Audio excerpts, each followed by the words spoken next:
pretty undisputed game of the day. Oh, yeah, for sure. The San Francisco 49ers head down to New Orleans and take on the Saints in a game that featured supposedly two of the best defenses in the NFL, although neither of them attended the game, apparently. Because I can't really think of a time either defense made a stop. No, honestly, it was just a complete offensive game, which was what I did not expect. Yeah, the only time the Niners made stops was on 2-point conversions. If you think about it. Did Morstead even punt? I'm pretty sure Morstead didn't punt. I can't. Yeah, he punted once. Jeez. So the Saints had one punt and one turnover. The fumble. Man, the drive chart for this game is hilarious. For both teams. Ready for this? Yep. Touchdown, touchdown, touchdown, punt. Touchdown, touchdown, touchdown, touchdown, punt. Touchdown, end of half. Interception, interception, field goal, punt, fumble, touchdown, field goal, punt, downs, touchdown, touchdown, field goal, touchdown, field goal. That's an electric game. That's what I think this could have taken the game of the year spot, just because of how fun it was to watch these offenses just go back and forth trading blows the whole game. Yeah, this game was an absolute masterpiece by Kyle Shanahan. I mean, he threw everything in the playbook he had at the Saints and then added a couple plays after that. Mm-hmm. Like the guy, yeah. Before the season, Cowherd was like, Kyle Shanahan is the next Belichick, like you guys watch, and everyone made fun of him. Like, I'm sorry, but you guys owe Cowherd an apology for that. This Shanahan is unbelievable. Like the guy is. He had one bad play call the entire game. Yeah, that's impressive. Where they had the ball in the Saints red zone, driving down for a potential touchdown to go up 2 possessions or a field goal. And he called a play action instead of continuing to run it. And if he had continued to run it, I guarantee you they would have gotten a first down and iced the clock there. Because the way they were running, it was like 6 yards a clip every time. So yeah. I don't know the play action. I think he overthought the room a little bit there, but I mean, otherwise, fullback option, receiver throw, like you name it, they probably did it in this game. And yeah, it was a masterpiece by him. And they're fun to watch, man. And George Kittle is a certified. Oh my God, that huge catch by him to pretty much win the game for San Francisco. That was unbelievable. That was the grown man play of the year. Yep. Like the crazy part about the Niners and like the terrifying part is they're gonna have a bunch of cap room after this year, believe it or not. Like they're honestly a year away. Like they're supposed to be just like a good playoff team this year. They're not supposed to be a Super Bowl threat this year. Yeah. That's what's crazy about them. That's insane. Like they are really something else. And then on the other side for the Saints, I mean the injuries to AJ Klein and Kiko Alonso really, I think, cost them the game. I mean, yep.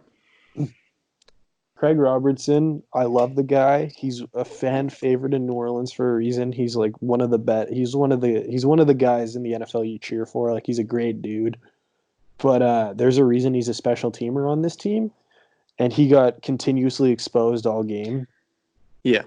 And DeMario was honestly fine at the other linebacker position, but Craig just got exposed. I mean, on those back-to-back plays where they would fake it to the right and then come back to the left, and it was basically a one-on-one with Craig Robertson and either Juszczyk or I believe it was Sanders the second time. No, it was Debo the second time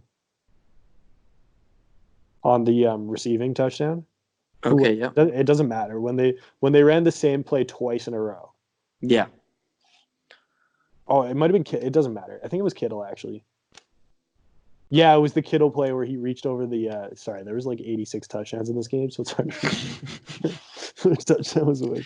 But they ran basically the same play 2 times in a row and just went right at Craig Robertson, and it was like, yeah, everybody knows that Craig is kind of lacking, and then Eli Apple got exposed all game, but that's nothing new. Yep. The Saints need to get healthy on defense if they're going to realize their Super Bowl potential this year, I think, to say the least. Like, the D line was actually pretty decent. They were able to get some pressure on Jimmy at times. Mm-hmm. And honestly, the secondary wasn't even terrible outside of a couple mistakes from PJ Gardner Johnson and Apple. Like, there's some mistakes, don't get me wrong, but a lot of the plays were just masterpiece play calls by Kyle Shanahan scheming guys open. Yeah. No, yeah, 100%. It was I guarantee you, if these two teams met in the playoffs, take the under. Because it will be exactly like the NFC title game last year, where, I don't know if people remember, but the first time the Saints and Rams played, it was exactly like this. It was like a 50-point game for both teams. Like, it was crazy back and forth. Everyone just kept scoring. Like, there was no defense at all. And then the NFC title game was a tight 23-20 game. Or I think it was 23-20 was the final score. I guarantee you, if these two teams play in the playoffs, the same thing would happen. Yeah, that's a good bet.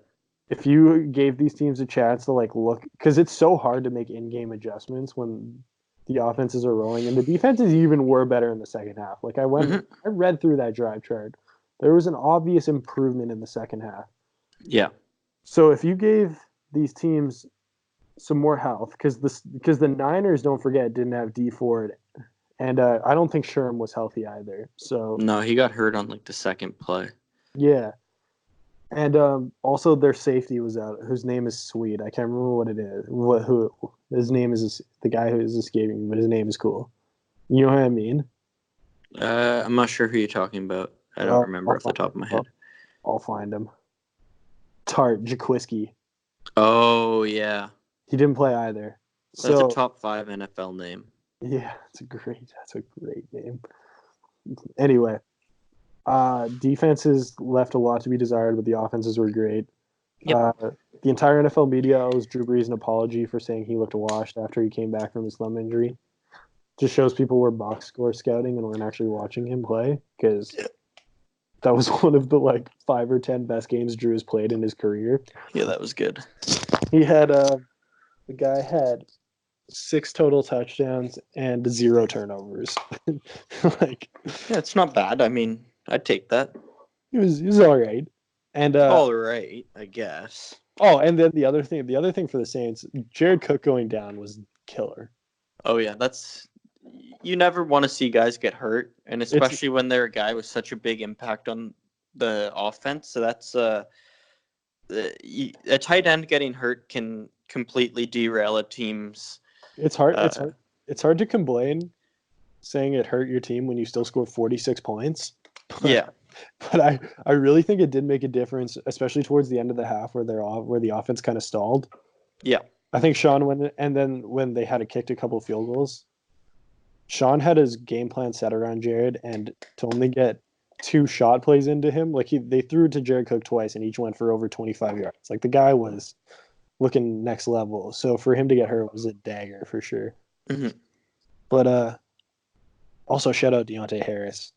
I'm glad everyone knows who you are now. Saints fans love you. You're a freak show. And if you're listening, please send me your high school and college tape, because I want to watch what you would look like kick returning against high school and college guys, because it's hilarious in the NFL. So I want to see what it looked like, because you played at the low level, so I think it'd be hilarious. Yeah, make sure you tag him in that. And if you're listening to this on Twitter or something, make sure you get it, tag him in it. That'd be cool. Oh man, you know what's up next?